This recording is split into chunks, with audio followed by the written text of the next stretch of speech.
Mielas moteris, jei jūs pritraukėt vyrus, kurie jums suteikia skausmą, emocinį skausmą, fizinį skausmą, toksiniai santykiai, ir tai jau kartojasi,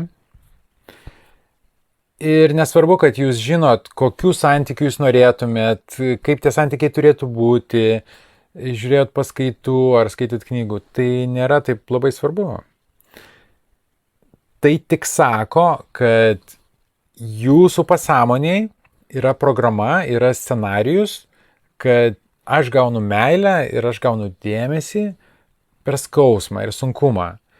Nes mes nepritraukiam tą logišką pusę partnerį. Mes pritraukiam pasąmonės lygiu, kokios programos sudėtos mūsų viduje, tokį partnerį ir pritraukiam. Ir paskui vienas kitą moko pamokų, bet čia jau kita istorija.